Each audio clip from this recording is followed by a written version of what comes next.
Assalamualaikum warahmatullahi wabarakatuh. Selamat pagi adik-adik, bagaimana kabarnya? Nah, semoga selalu sehat. Nah, dalam pertemuan kali ini, Ibu akan menjelaskan bab baru yaitu bab 3 tentang transformasi geometri.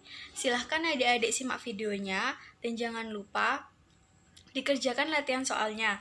Nah, jika ada yang masih belum dimengerti atau belum dipahami, bisa ditanyakan di WhatsApp grup dan kita diskusi di situ. Selamat penonton dan selamat mengerjakan. Nah, langsung saja ke materi bab 3 yaitu transformasi geometri. Nah, pada pembelajaran kali ini KD-nya akan berbeda dengan KD sebelumnya. KD bab 3 ini yaitu 3.5 menjelaskan transformasi geometri yaitu refleksi, translasi, rotasi, dan dilatasi yang dihubungkan dengan masalah kontekstual. Dan KD 4.5 menyelesaikan masalah kontekstual yang berkaitan dengan transformasi geometri, refleksi, translasi, rotasi, dan dilatasi. Nah, untuk tujuan pembelajarannya yaitu yang pertama, melatih sikap sosial berani bertanya, berpendapat, mau dan mendengar orang lain. Yang kedua, menunjukkan rasa ingin tahu selama mengikuti proses pembelajaran. Yang ketiga, bertanggung jawab terhadap menyelesaikan tugas. 4. Menjelaskan transformasi, refleksi, translasi, rotasi, dan dilatasi. Dan yang terakhir, yaitu menyelesaikan masalah kontekstual yang berkaitan dengan transformasi geometri, refleksi, translasi, rotasi, dan dilatasi. Nah, pada transformasi geometri terdapat 4 macam, yaitu yang pertama translasi, refleksi, dilatasi, dan rotasi. Nah, untuk pertemuan hari ini, Ibu akan menjelaskan tentang translasi dan refleksi. Nah, langsung saja. Apa itu translasi? Translasi atau pergeseran adalah pergeseran suatu titik atau benda pada suatu koordinat kartesius. Nah, jadi translasi itu bisa juga disebut dengan pergeseran. Suatu operasi translasi bisa dinyatakan dengan bentuk seperti berikut. Nah, ini di sini ada titik P yaitu anggotanya X, Y yang ditranslasikan oleh AB, maka akan menjadi hasilnya ini P aksen buka kurung X plus A, Y plus B. Nah, di mana A dan B adalah seberapa jauh sebuah titik bergeser. Nah, A ini adalah pergeseran untuk sumbu X. Jika positif maka bergeser ke kanan dan jika negatif maka bergeser ke kiri. Begitu juga dengan B. B adalah untuk sumbu Y. Jika positif bergeser ke atas dan jika negatif maka bergeser ke bawah. Nah, di sini jadi untuk menghitung besarnya translasi dari A, B, maka titiknya itu tinggal dijumlahkan.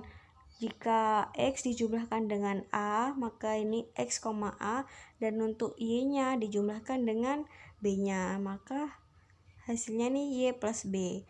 Nah, untuk hasil akhirnya yaitu P aksen buka kurung hasilnya X plus A, hasilnya Y plus B. Nah, langsung saja ke contoh soal ya. Di sini ada contoh soal translasi yang pertama, yaitu titik A berada pada koordinat 4,5. Tentukan koordinat A aksen bila dilakukan translasi oleh 2,3. Jadi AB-nya di sini yaitu 2,3. 2 sama min 3. Nah, A-nya itu 2, B-nya yaitu min 3.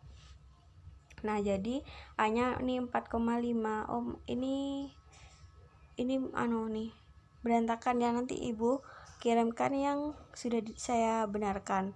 Nah, di sini ditranslasikan oleh 2 dan min 3. Jadi hasilnya aksennya yaitu 4. Nah, 4 ini kan X-nya dijumlahkan dengan A.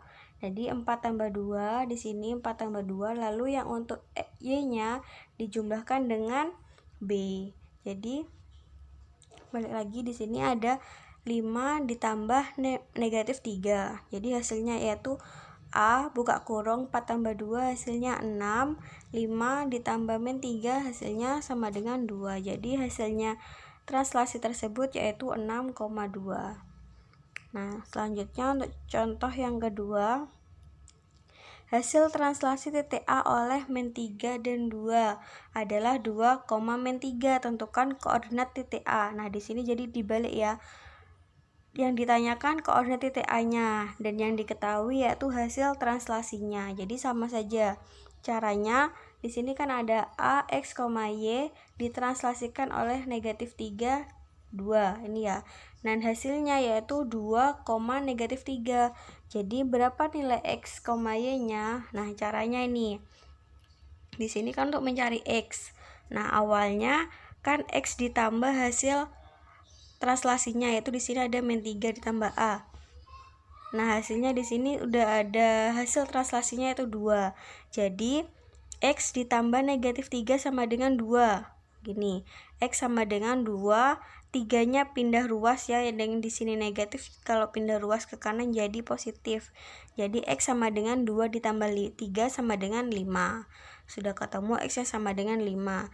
Lalu untuk Y-nya sama seperti mencari X, yaitu Y plus 2 sama dengan negatif 3. Kenapa negatif 3? Karena di sini hasil translasinya yang Y sama dengan negatif 3. Nah, untuk 2-nya ini kenapa kok plus? Karena di sini 2-nya positif, jadi tinggal dijumlahkan saja. Nah, lalu di sini pindah ruas juga, yang plus 2-nya pindah ruas ke kanan jadinya negatif 2. Jadi Y sama dengan negatif 3, negatif 2 sama dengan negatif 5. Maka sudah diketahui koordinat titik A yaitu 5, min 5. Ini hasilnya ya. Ini hasilnya. Nah, lalu contoh soal ketiga. Sebuah titik X 3,5 ditranslasikan dengan komponen garis berarah sehingga menghasilkan bayangan X aksen 7,1. Tentukan komponen garis berarahnya. Nah, di sini mencari A dan B-nya. Jadi mencari translasinya itu ditranslasikan oleh berapa gitu. Nah, di sini kan sudah ada X yaitu 3,5 dan hasil X aksennya yaitu 7,1. Nah, untuk mencari A-nya berarti kan X ini dijumlah dengan A. Nah, seperti yang di sini, untuk mencari X yaitu 3 ditambah A sama dengan 7. Nah, maka dicari A-nya, 3-nya pindah ruas ke kanan jadi negatif 3, maka A-nya sama dengan 7 kurangi 3 sama dengan 4. Begitu. Nah, untuk mencari B-nya yaitu menggunakan titik yang Y. Nah, di situ kan sudah ada titiknya 5 dan hasilnya yaitu 1. Jadi 5 ditambah B sama dengan 1. Maka B sama dengan 1, 5-nya pindah ruas ke kanan jadi negatif. Jadi 1 dikurangi 5 sama dengan negatif 4. Maka hasil translasinya yaitu 4,4 dan negatif 4. Ini hasilnya. Jadi A-nya sama dengan 4 dan B-nya sama dengan negatif 4. Lalu contoh soal yang terakhir yang keempat yaitu sebuah panjang memiliki koordinat 1,2, 1, min 2, 4,2 dan 4, min 2. Nah, di sini dimisalkan A, B, C dan D ya. Lalu tentukan bayangan persegi panjang bila ditranslasikan terhadap 2 dan min 5. Nah, jadi dicari satu-satu titiknya. Jadi dicari tiap titiknya ini ditranslasikan oleh 2 min 5 ini hasilnya berapa. Terus titik B juga begitu. Jadi ditranslasikan satu per satu. Lalu digambarkan ke titik koordinatnya. Jadi yang A, B, C, D ini awalnya gambarnya di sebelah mana. Lalu yang setelah ditranslasikan ini hasilnya bagaimana. Begitu. Nah, lalu untuk yang refleksi. Apa itu refleksi? Refleksi juga bisa disebut dengan pencerminan, yang artinya yaitu suatu titik atau benda pada suatu koordinat kartesius. Jadi dicerminkan terhadap titik koordinat kartesius. Nah, suatu titik bisa dicerminkan terhadap banyak hal, bisa garis, bisa juga titik lain. Setiap pencerminan menghasilkan rumus yang berbeda. Nah, di sini yang titiknya awalnya P, X, Y setelah dicerminkan menjadi hasilnya P aksen. Nah, biasanya soal akan berkaitan dengan titik. Jika mencerminkan suatu bangun, maka yang dicerminkan adalah titik-titik sudutnya. Sama seperti yang contoh keempat refleksi tadi. maaf, translasi tadi kan itu ada titik-titik yang membuat persegi 4, jadi ditranslasikan dulu tiap titik-titik sudutnya, begitu.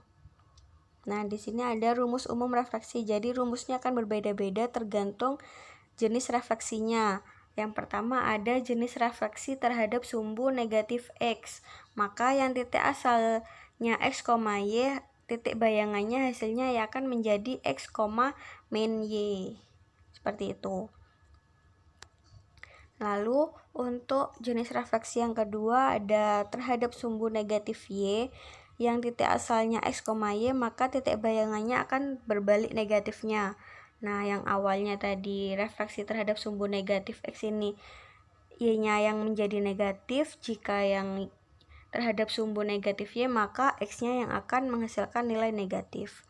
Seperti itu. Lalu jika refleksi terhadap garis Y sama dengan X, titik asalnya masih sama X, Y, maka bayangannya akan berbalik dari titik asalnya. Nah, di sini kan Y sama dengan X, terhadap garis Y sama dengan X, maka titik asalnya sama X, Y, lalu titik bayangannya hasilnya yaitu Y, X. Jadi tinggal berbalik. Begitu juga dengan garis terhadap Y sama dengan negatif X. Nah, titik bayangannya menjadi negatif Y, negatif X. Lalu yang terhadap garis X sama dengan H. Nah, X-nya ini ada konstantanya. Jadi yang titik asalnya X, Y, titik bayangannya menjadi 2H min X, Y.